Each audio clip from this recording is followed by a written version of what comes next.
तो चलिए my dear students, let us start today the last chapter of mathematics, that is statistics, and statistics is chapter number 14। Chapter number 14 आज हम पढ़ेंगे statistics, और बहुत ही खूबसूरत चैप्टर है, बहुत ही मजा आएगा आपको इसमें। स्टैटिस्टिक्स पढ़ते पढ़ते बहुत कुछ हमें सीखने को मिलता है। Statistics, you all are familiar about the word statistics. अब सारे बच्चों ने ये जो वर्ड statistics मैंने लिखा है, ये हम सब ने सुना है और कई बार हमने सुना है ये word statistics. Basically, what is statistics? अगर हमने सुना है तो है क्या? Statistics को कैसे हम यूज करें? Statistics का हमारी डेली लाइफ में कौन सा एप्लीकेशन है? Why we are familiar about the word statistics? What we know about the word statistics? Basically, the word statistics is the branch in which we are summarizing a data. एक बड़े से बड़े data को जिसमें हम analyse, कुछ terminologies को use करके एनालाइज करते हैं, जिसमें हम इंटरप्रिटेशंस किए जाते हैं और जिसमें हम बड़े से बड़े डेटा को कंडेंस करके एक रिजल्ट निकालते हैं, और उसी चीज को हम स्टैटिस्टिक्स कहते हैं। तो चलिए मैं आपको बता दूंगा, ये एनालाइज करना, इंटरप्रेट करना, कंडेंस करना बड़े से बड़े डेटा के लिए हमें कुछ टर्मिनोलॉजीज का यूज करना पड़ता है। उस टर्मिनोलॉजी में हम कुछ मैकेनिज्म यूज करते हैं, हम कुछ एल्गोरिथम यूज करते हैं, so that we can condense this large data, that is the statistics. This is the introduction of the statistics. So where we have to analyse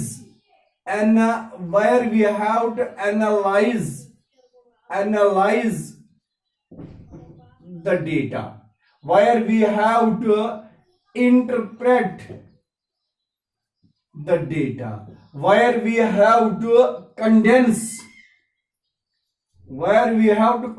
the data to get a good result. This is the statistics. By the use of algorithm, by the use of some terminologies, कुछ terminology इसमें use करके हम data को analyse करते हैं, हम data को interpret करते हैं, हम डेटा को कंडेंस करते हैं, and we are familiar of the word statistics because we studied the same chapter in our last class, in our previous class, that was class 9th। तो चलिए क्लास 9th का थोड़ा सा मैं आपको रिकैप्चुलेशन बता दूंगा कि हमने क्लास 9th में क्या कुछ पढ़ा है। तो सबसे पहले हमने क्लास 9th में कुछ टर्म्स, जो मैंने टर्मिनोलॉजी की बात की है, कुछ टर्म्स सीखे हैं। उनमें सबसे पहली टर्म जो क्लास 9th में हमने सीखी है, दैट इज डेटा। क्योंकि पहली बात मैंने आपको ये बात बताई है, स्टैटिस्टिक्स में हम बड़े से बड़े डेटा को एनालाइज करते हैं। डेटा बहुत ही इंपॉर्टेंट वर्ड है, बहुत ही इंपॉर्टेंट। देखिए मैं आपको एक मिसाल दूंगा। हमने एक बहुत, आप you know that India is a very large country and the population of India is 125 crore. Does it mean we have count all these persons one by one?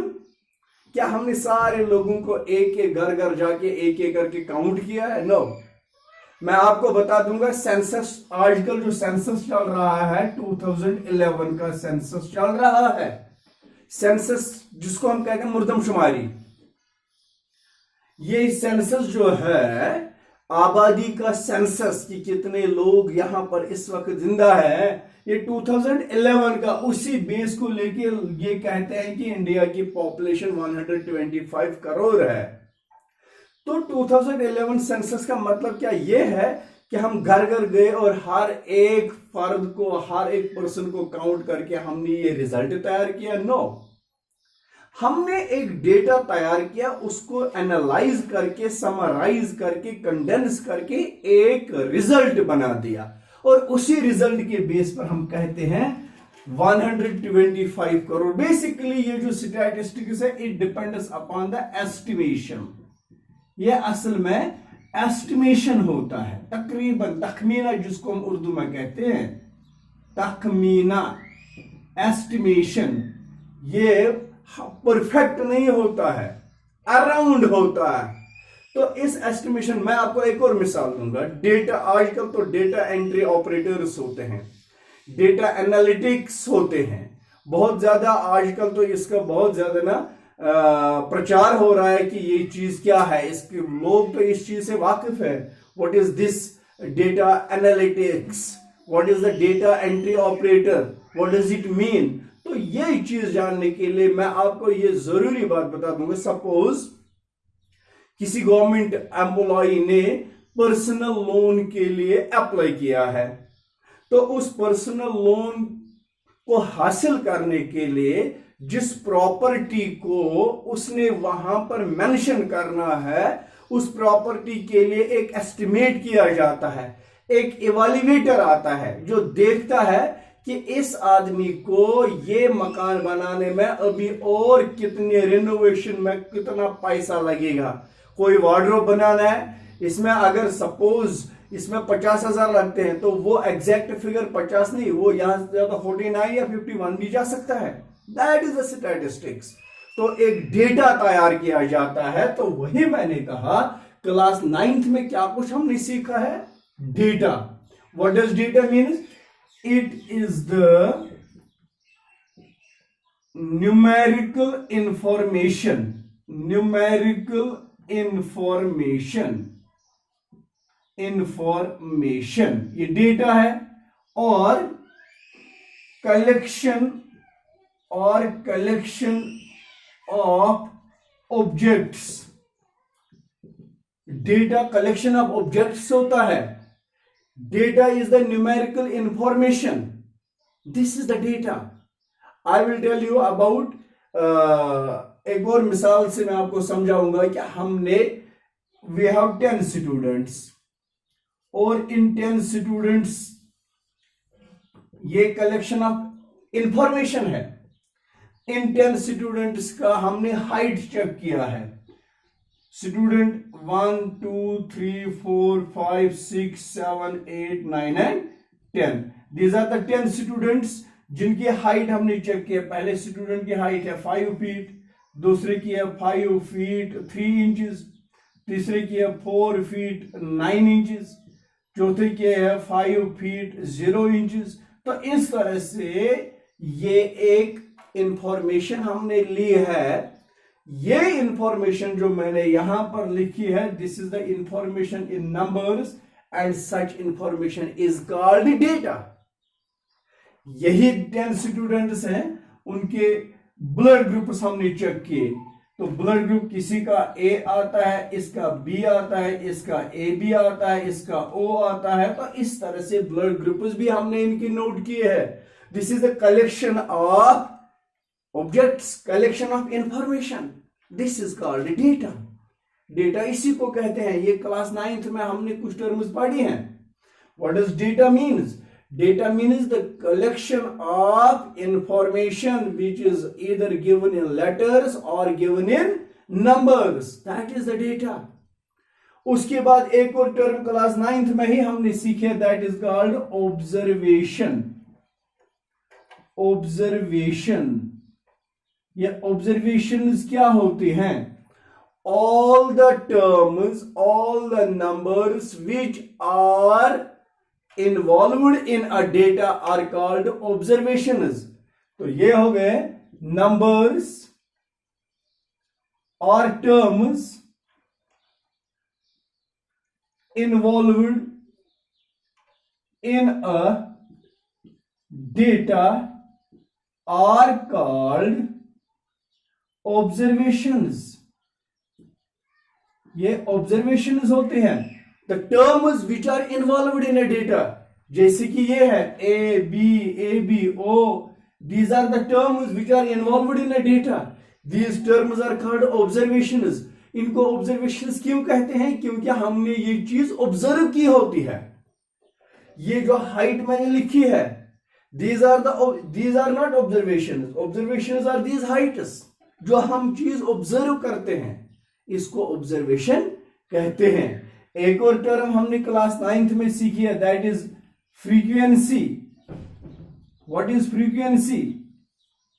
Frequency का मतलब हो गया occurrence of a particular observation in a data. It is the occurrence of a particular observation in a data. जैसे कि एक कोई खास observation data में कितनी बार लिखी जाती है, that times, number of times a particular observation occur in a data is called its frequency. Suppose ये तो ए बी ओ नंबर 5, इसका तो ए आ सकता है. नंबर 6 इसका तो ओ आ सकता है. नंबर 7 इसका भी ओ आ सकता है. नंबर 8 का ए होगा.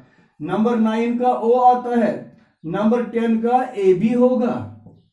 ऑब्जर्वेशंस यहां पर कितनी है? A B and only 4 observations. अब ये ऑब्जर्वेशन ए कितनी बार आती है इस डेटा में? 1 2 3 times. So 3 becomes its frequency. This is the recapitulation of class 8th and class 9th statistics. वहां पर हमने क्या कुछ सीखा है, फिर से मैं बता दूंगा. तो ये जो statistics हम स्टार्ट कर रहे हैं, this statistics is of two different, there are two different terms used in this statistics. Number one, it is based on ungrouped data, and number two is grouped data. Ungrouped and grouped data, that is the main two terms of the statistics. Class 9th में हमने सिर्फ और सिर्फ ungrouped data पढ़ा है, और class 10th में हमें ग्रुप्ड डेटा के बारे में पढ़ना है. इसके बाद इसमें सबसे इंपॉर्टेंट चीज जो है, that is the measures of central tendency. How to measure the central tendency of statistics, whether statistics is ungrouped data or it is grouped data. This measure of central tendency is also of 3 types. Number 1 is mean, number 2 is median, and number 3 is mode. ये 3 types हैं central tendency के. और central tendency कहां पर हमें सीखनी है? Ungrouped data और ग्रुप्ड डेटा की. और ये दोनों अनग्रुप्ड डेटा और ग्रुप्ड डेटा जो टर्म्स हैं, ये किसके साथ रिलेट है? स्टैटिस्टिक्स के साथ. What is mean? Mean is basically average. जो जनरली हम जानते हैं ना एवरेज के बारे में, वही मीन होता है. और ये एवरेज क्या है? How to calculate this mean? And this mean is denoted by bar x. How is calculated? Bar x, x is meant for observations. It is meant for observation. Calculation, this bar x is equal to sum of all values, all observations divided by number of values or number of observations. ये recapitulation मैं बता रहा हूं, कहीं ऐसा ना सोचना कि हमें ये बिल्कुल ही पता है. मैं वही रिकैपिचुलेट करा रहा हूं. Mean, the first measure of central tendency. Mean basically means average. How it is denoted by bar x. X is related to observation. How to calculate the mean? It is calculated as sum of all observations divided by number of observations. Suppose एक data मैं यहां पर लिखता हूं, data में 10 observations हैं, 3, 5, 2, 7, 1, 6, 3, 4, 5, 1, 2, 3, 4, 5, 6, 7, 8, 9 and 3. These are the 10 observations. The numbers, this is first of all, it is data. Numbers used in this data या terms used in this data are called observations. अब इस डेटा का हमें mean निकालना है, bar of x, that is sum of all these observations. हम क्या करते हैं, 3 plus 5 plus 2 plus 7 plus 1 plus 6 plus 3 plus 4 plus 5 plus 3 divided by number of observations. These are 10.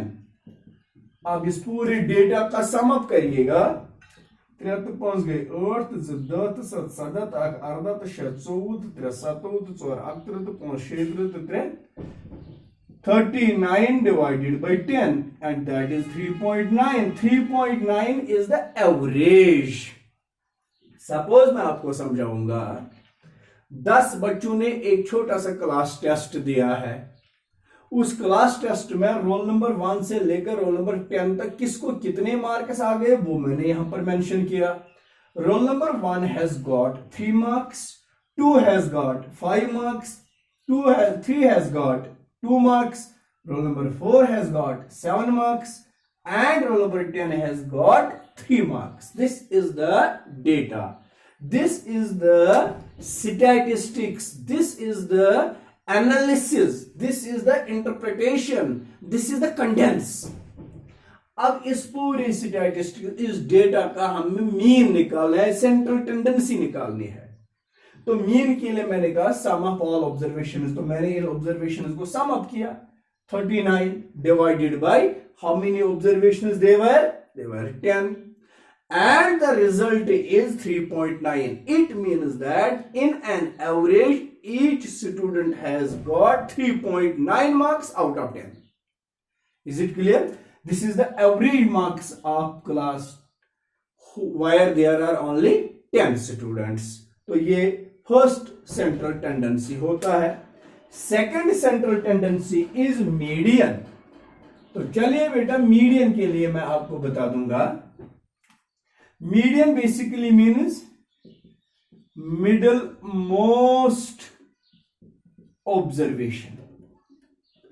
Middle most observation is called median.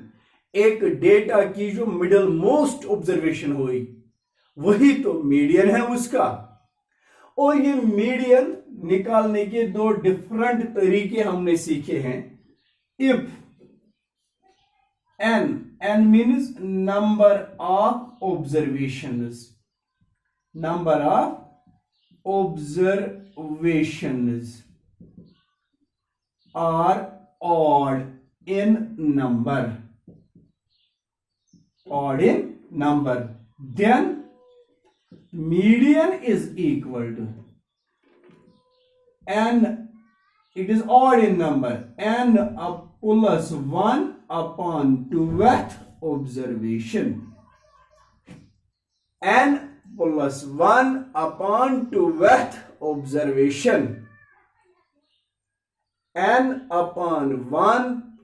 plus 1 upon 2th observation. This value मिसाल मैं दूंगा, यही data मैं लिखूंगा 3, 5, 2, 7, 1, 6, 3, 4 and 5. See how many observations? 1, 2, 3, 4, 5, 6, 7, 8 and 9. तो मैंने लिखा if n means number of observations are odd in number. तो क्या यह odd in number है कि even in number है? Observations are odd in number. odd मतलब यही नहीं है कि इसमें सिर्फ odd observations आनी चाहिए ना. odd मतलब हो गया इनका काउंट odd में आना चाहिए, जैसे कि ये 9 है. अब इस डेटा का मैंने मीडियन निकालना है. तो मीडियन निकालने के लिए सबसे इंपॉर्टेंट चीज जो है मीडियन के लिए, जो मीन के लिए जरूरी नहीं है, मीडियन के लिए जरूरी है, वो ये है कि we have to give the arrangement of these observations in a data. Either we have to write these observations in ascending order or we have to write them in descending order. Let us write them in ascending order. सबसे least observation है 1, then it is 2, then it is 3 how many times? 2 times. Then it is 4 once, 5 once, 6 once, 5 is 2 times, 6 once and 7 is once. 1 2 3 4 5 6 7 8 and 9. अब देखो बेटा, हमें इसका median निकालने के लिए therefore median is equal to, median किसके बराबर है? n plus 1 upon 2th observation.